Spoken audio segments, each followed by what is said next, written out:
வணக்கம். தினசரி வானிலையும் அதனை சார்ந்த அறிவியலும்.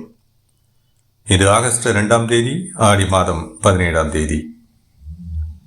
இதே நிலையில் நாம் முந்தைய அறிவிப்புகளில் எதிர்பார்த்த அதே வானிலை அமைப்பு கிட்டத்தட்ட நீடிக்கிறது, ஒரு சில மாற்றங்களுடன். நமது முந்தைய அறிவிப்புகளில் தெரிவித்த அந்த கனமழை, தொடர் கனமழை தெற்கு உள் கர்நாடக பகுதிகள், அதாவது காவிரி நீர்பிடிப்பு பகுதிகள், மற்றும் வடக்கு கேரள மாவட்டங்கள், அதாவது காவிரி நீர்பிடிப்பு பகுதிகள், குடகு, வயநாடு, இந்த பகுதிகள் சார்ந்து தொடர்ந்து மழைப்பொழிவு, கனமழை பொழிவாக நாம் முந்தைய அறிவிப்புகளில் எதிர்பார்த்த அதே அடுத்த 10 தினங்களுக்கு வாய்ப்புகள் இருக்கின்றன. காவிரியில் வெள்ளப்பெருக்கும் 10 தினங்களுக்கு இருக்கின்றன. கேரளாவில் ஏற்பட்டிருக்கக்கூடிய பேரழிவிற்கு மேலும் பேரிடரை ஏற்படுத்தக்கூடிய வகையில் இந்த மழைப்பொழிவு வானிலை அமைப்பால் தொடர்கிறது. இந்த நிலையில் தமிழகத்தில் நாம் ஏற்கனவே எதிர்பார்க்கக்கூடிய அந்த வெப்பச்சலன இடிமழை பொழிவு நேற்று தொடங்கிய சற்று பரப்பில் கூடியிருக்கிறது. இன்றைய நிலையில் சற்று கூடும். இந்த நிலையில் இன்றைக்கான மழை வாய்ப்புகள், காவிரி ஆற்றின் போக்கு மற்றும் அதன் வரத்து என்பது பற்றியான எனது தனிப்பட்ட வானிலை விளக்கம். வணக்கத்துடன் சி. அண்ணாதுரை. காவிரி ஆற்றை பொறுத்தவரை அது தெற்கு உள் கர்நாடக பகுதியில் வளமான மழைப்பொழிவு நீடிக்கக்கூடிய நிலையில் KRS அணையிலிருந்து மட்டும் 1.5 லட்சம் கனஅடி நீர் முதல் 2,30,000 கனஅடி வரையிலான நீர் திறப்பானது அவ்வப்போது மாறுபாடுகளுக்கு உட்பட்டு இந்த இடைவெளியில் திறந்துவிடப்படுகிறது. அது தொடர்கிறது. அதே போல கபினி அணையை எடுத்துக்கொண்டால் 50,000 கனஅடி முதல் 1 லட்சம் கனஅடி வரை என்ற நிலையில் நீர் திறப்பு அவ்வப்போது மாறுபாடுகளுடன் தொடர்கிறது. சராசரியாக 2 லட்சம் கனஅடி நீர் காவிரியில் திறந்துவிடப்பட்டு அது ஒகேனக்கல் பகுதிக்கும் மேட்டூர் அணை பகுதிக்கும் வருகிறது. அதே நிலையில் மேட்டூரில் இருந்து தற்போதைய நிலையில் 1,97,000 கனஅடி நீர் திறந்துவிடப்பட்டிருக்கிறது. இது மேலும் அதிகரிக்கக்கூடும். இந்த நிலையில் கல்லணையினுடைய நிலை மற்றும் இந்த நீரை பிரித்து வழங்குவதில் பல்வேறு முரண்பாடுகள் இருக்கின்றன.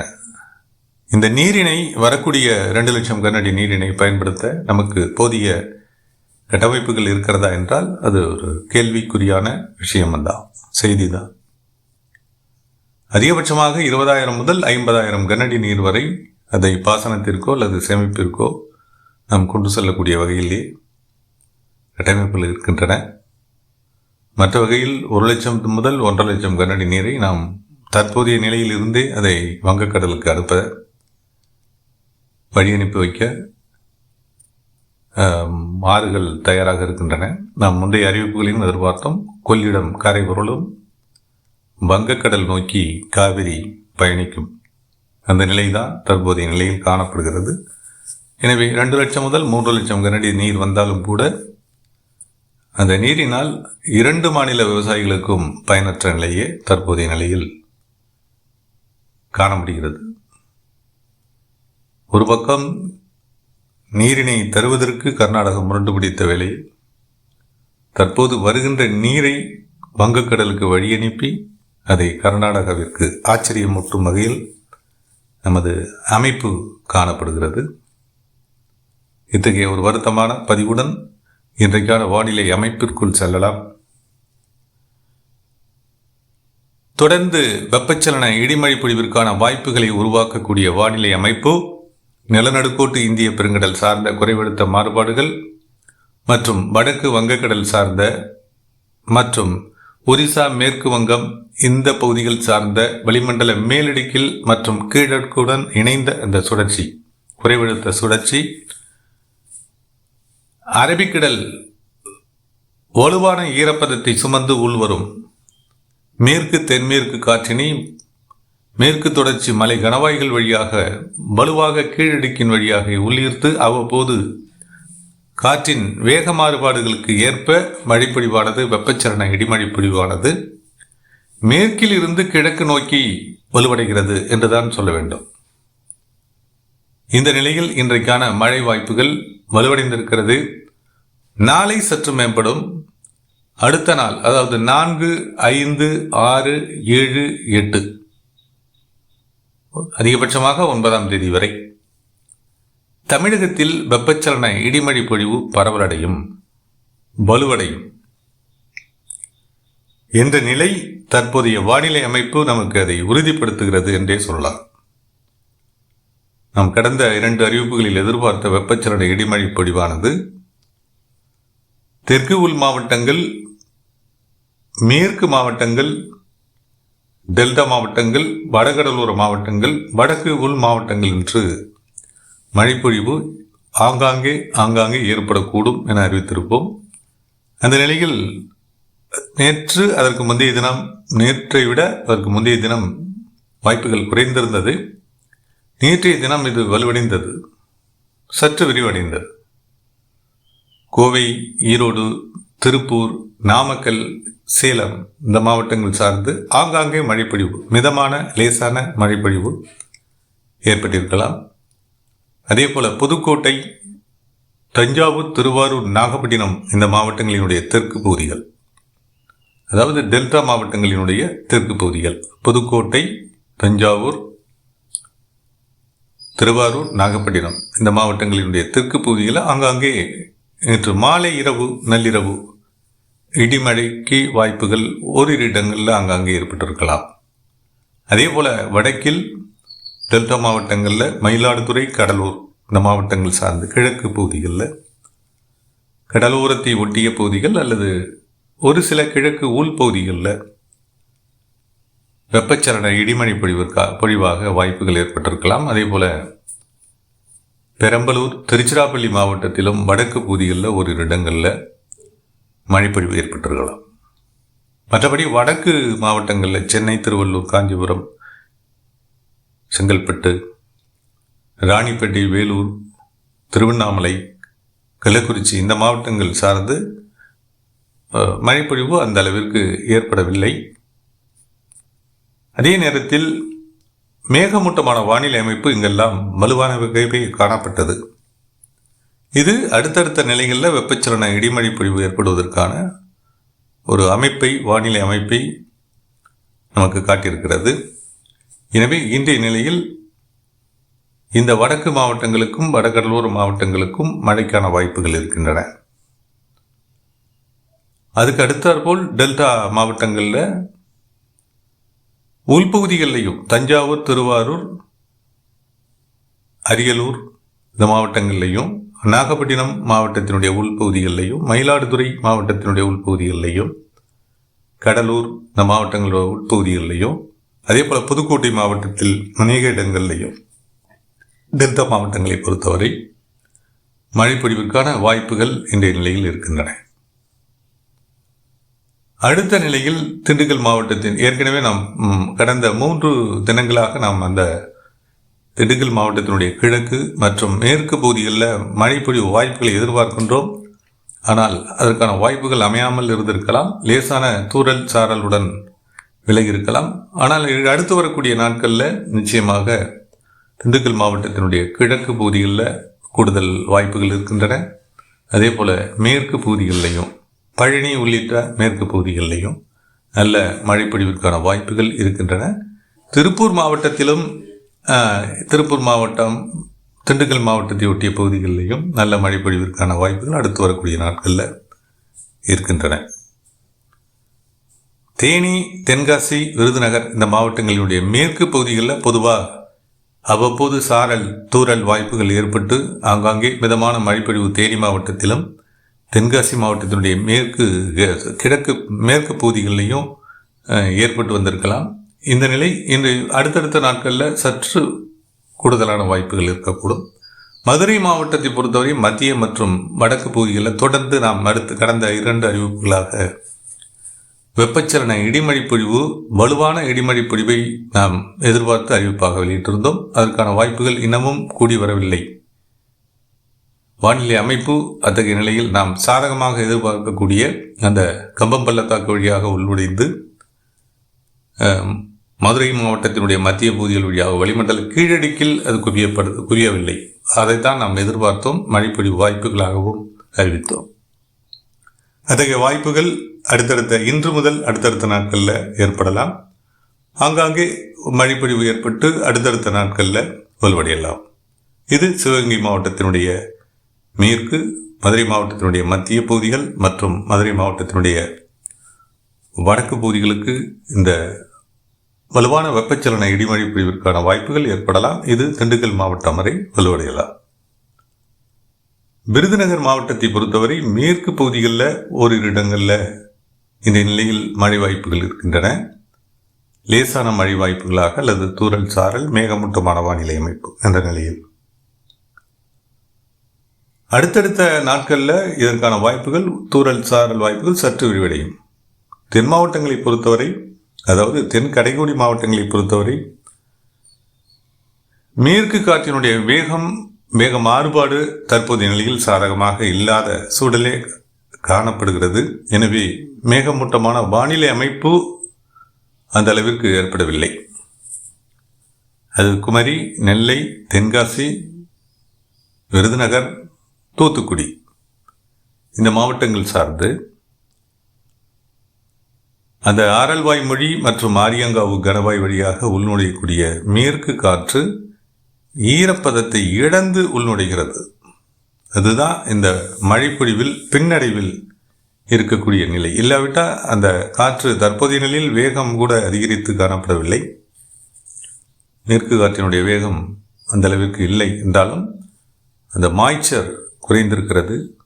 என்ன காரணம் அப்படின்னா, குமரிக்கடலை ஒட்டிய நிலநடுக்கோட்டு இந்திய பெருங்கடல் சார்ந்து சுழற்சி வடக்கு நோக்கி நகர்ந்து நீடிக்கக்கூடிய நிலையில் காற்று குவிதல் கேரளாவினுடைய மத்திய மாவட்டங்கள் நோக்கி குவிதல் அடைந்து மழைப்பொழிவு ஏற்படுத்தி வறண்ட காற்றாக தெற்கு கணவாய்கள் வழியாக தென் மாவட்டங்கள் வழி உள்நுழைந்து வங்கக்கடல் நோக்கி வெளியேறக்கூடிய நிலையில் வெப்பச்சலன இடிமழை பொழிவிற்கு சாதகமான ஈரப்பதத்தை கொண்டு வரவில்லை. இது இந்த நிலநடுக்கோட்டு பகுதி சார்ந்து நீடிக்கக்கூடிய அந்த குறைவடுத்த மாறுபாடுகள் குமரிக்கடலை ஒட்டிய பகுதியில் இருந்து விலகி மாலத்தீவை நோக்கி நகரும் நிலையில் தென் மாவட்டங்களுக்கு மழைப்பொழிவு ஏற்படுத்தக்கூடிய தென் கடைக்கோடி மாவட்டங்களுக்கு மழைப்பொழிவு ஏற்படுத்தக்கூடிய ஒரு வாய்ப்பு உருவாகலாம். இந்த வாய்ப்பு 3 முதல் 4 தினங்களுக்கு வாய்ப்புகள் குறைவு, அதாவது மழை வாய்ப்புகள் குறைவு என்று அல்ல, இந்த வானிலை அமைப்பு மாறுவதற்கு ஒரு 4 முதல் 5 தினங்கள், அதாவது தற்போதைய வானிலை அமைப்பு மாற்றமடைய வேண்டும். அந்த நிலையில் தென் கடைக்கோடி மாவட்டங்களுக்கும் அடுத்து வரக்கூடிய 3 தினங்களில் நிச்சயமாக நல்ல மழைப்பொழிவிற்கான வாய்ப்புகள் இருக்கின்றன. குமரி, நெல்லை, தூத்துக்குடி அநேக இடங்கள், அதே போல தென்காசி, விருதுநகர், ராமநாதபுரம் இந்த மாவட்டங்கள் சார்ந்தும் இந்த வாய்ப்புகள் அடுத்து வரக்கூடிய 3 தினங்களுக்கு பிறகு, அதாவது அடுத்த 72 மணி நேரங்களுக்கு பிறகு அதற்கான வாய்ப்புகள் அமையலாம். எதிர்பார்க்கின்றோம், பார்க்கலாம். இதர வடக்கு மாவட்டங்களை எடுத்துக்கொண்டால் அரியலூர், பெரம்பலூர் இந்த மாவட்டங்கள், திருச்சிராப்பள்ளி இந்த மாவட்டங்கள் சார்ந்து இதே நிலையில் மேகமூட்டமான வானிலை அமைப்பு சற்று விரிவடையலாம். ஓரிரு இடங்களில் தூறல் வாய்ப்புகள் இருக்கின்றன. அதே போல கள்ளக்குறிச்சி மாவட்டத்திலும் இதே நிலைதான். திருவண்ணாமலை மாவட்டத்தினுடைய வடக்கு பகுதிகளில் வாய்ப்பு இருக்குது. அதே போல திருவண்ணாமலை மாவட்டத்தினுடைய கிழக்கு பகுதிகளிலையும் இந்த நிலையில் ஓரிரு இடங்களில் இது பரவலான வெப்பச்சலன இடிமழை பொழிவு என்பதே பரவலான மழை வாய்ப்புகள் அல்ல. 500 முதல் 1 கிலோமீட்டர் என்ற சுற்றளவில் ஏற்பட்டு மறையக்கூடிய மழை வாய்ப்புகளாக தான் பெரும்பாலும் இப்போது ஏற்படக்கூடிய மழை வாய்ப்புகள் இருக்கும். இன்றைய நிலையில் அல்லது இன்று நாளை மறுநாள் முதல் இந்த பரப்பளவில் விரிவடையக்கூடிய மழைப்பொழிவு, அளவுக்கு அதிகமான ஈரப்பதம் வளிமண்டல கீழடுக்கின் வழியாக கடத்தப்படும் போது வேக மாறுபாடுகள் காரணமாக உள்ளிருக்கப்படக்கூடிய காற்றின் வேக மாறுபாடுகள் காற்று குவிதலுக்கும் கிழக்கிலிருந்து காற்று இணைப்புகள் ஏற்படக்கூடிய சூழலில் மாலை நேர இரவு நேர வெப்பச்சலன இடிமழை பொழிவை ஏற்படுத்தக்கூடிய வாய்ப்புகள் பொதுவாக ஏற்படுது. இந்த நிலையில் திருவண்ணாமலை மாவட்டத்தில் கடந்த நாட்களில் சாதகமான நிலை இருந்திருக்கலாம். இன்றைய நிலையில் சற்று கூடுதல் வாய்ப்புகள் இருக்கின்றன. நாம் குறிப்பிட்டது மாதிரி திருவண்ணாமலை மாவட்டத்தினுடைய வடக்கு மற்றும் கிழக்கு பகுதிகளுக்கு இன்றைய நிலையில் கூடுதல் வாய்ப்புகள் இருக்கின்றன. அதே போல விழுப்புரம், செங்கல்பட்டு மாவட்டத்தில் இன்றைய நிலையில் கிழக்கு பகுதிகளில் மழைப்பொழிவு ஆங்காங்கே ஏற்படக்கூடும். வெப்பச்சலன இடிமழை பொழிவாக இது வேலூர், ராணிப்பேட்டை, சென்னை, திருவள்ளூர், காஞ்சிபுரம் இந்த மாவட்டங்களுக்கும் இன்றைய நிலையில் மழைக்கான வாய்ப்புகள் இருக்கின்றன. குறிப்பாக கிழக்கு பகுதிகளில், கடலோர பகுதிகளில் கூடுதல் வெப்பச்சலன இடிமழை பொழிவிற்கு இன்றைய நிலையில் வாய்ப்புகள் இருக்கக்கூடும். கிருஷ்ணகிரி, தர்மபுரி இந்த மாவட்டங்கள் சார்ந்தும், சேலம் மாவட்டத்தினுடைய வடக்கு மற்றும் கிழக்கு பகுதியில் சார்ந்தும் மேகமூட்டமான வானிலை அமைப்பு ஓரிரு இடங்களில் பரவலாக இல்லை, ஓரிரு இடங்களில் லேசான மழை பொழிவிற்கான வாய்ப்புகள் இன்றைய நிலையில் இருக்கின்றன. அடுத்தடுத்த நாட்களில் நம்ம மற்ற மாவட்டங்களில் விரிவடைவதை போன்று இந்த பகுதிகளிலையும் தெற்கு உள் கர்நாடக பகுதிகள் வழியாக உள்நுழையக்கூடிய காற்று குவிதலை இந்த மாவட்டங்களின் மீதும் ஏற்படுத்தக்கூடும் அடுத்து வரக்கூடிய 3 முதல் 4 தினங்களில். அந்த நிலையில் இந்த மாவட்டங்களுக்கான மழை வாய்ப்புகள் சற்று வலுவடையலாம். நீர் வரத்து ஒரு புறம் இருக்க, இந்த மழைப்பொழிவும் அடுத்து வரக்கூடிய நாட்களில் தீவிரமடைய போகிறது என்பதுதான் தற்போதைய வானிலை அமைப்பு நமக்கு உணர்த்தக்கூடிய ஒரு செய்தியாக இருக்கிறது. நாமக்கல் மற்றும் கரூர் இந்த மாவட்டங்களை பொறுத்தவரை,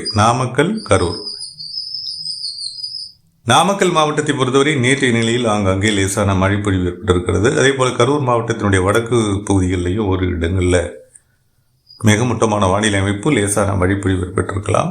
திருப்பூர் மாவட்டத்தினுடைய கிழக்கு பகுதிகளிலேயும் ஒரு மேகமூட்டமான வானிலை அமைப்பு இன்று மாலை நேரத்தில் ஏற்பட்டிருக்கலாம். தூறல் சாரலுக்கு தற்போதைய நிலையில் வாய்ப்பில்லாத சூழலும் காணப்பட்டிருக்கலாம். இன்றைய நிலையில் மழை வாய்ப்புகள் நாமக்கல் மற்றும் கரூர் மாவட்ட பகுதிகளில் ஒரு இடங்களில் இருக்கக்கூடும். திருப்பூர் மாவட்டத்தை பொறுத்தவரை அது தற்போதைய நிலையில் கிழக்கு பகுதிகளுக்கான வாய்ப்புகள் மேற்கு காற்று குவிதலுக்கு சற்று சாதகம் குறைந்து காணப்படக்கூடிய நிலையில், அதாவது மேற்கு காற்று குவிதல் ஏற்பட சாதகமான வாய்ப்புகள் இந்த நிலையில் குறைந்திருக்கக்கூடிய நிலையில் கிழக்கு பகுதிகளில் பெரிய அளவில் மழைக்கு வாய்ப்பில்லாவிட்டாலும் மேகமூட்டமான வானிலை அமைப்பு ஓரிரு இடங்களில் லேசான தூறல் வாய்ப்புகளும் லேசான மழைப்பொழிவிற்கும் வாய்ப்புகள் இருக்கக்கூடும். நாம் ஏற்கனவே சொல்லியிருக்கோம், திருப்பூர் மாவட்டத்தினுடைய தெற்கு பகுதிகள், திண்டுக்கல் மாவட்டத்தை ஒட்டிய பகுதிகள், அதாவது பழனி அதன் சுற்றுவட்டார இந்த பகுதிகளை ஒட்டிய பகுதிகளுக்கும், கோவை மாவட்டத்தை ஒட்டிய வட தெற்கில் பகுதிகளுக்கும் மழைப்பொழிவிற்கான வாய்ப்புகள் இருக்கின்றன. திருப்பூர் மாவட்டத்தினுடைய வடக்கு மற்றும் வடமேற்கு பகுதிகளில் இந்த நிலையில் கூடுதல் மழை வாய்ப்புகள் இருக்கின்றன. மழை விளக்கமாக இருப்பது அது காற்று பகுதிகளுக்கு தான். காற்று பகுதிகளுக்கு காற்றினுடைய வேகமும் அதிகரித்து காணப்படவில்லை.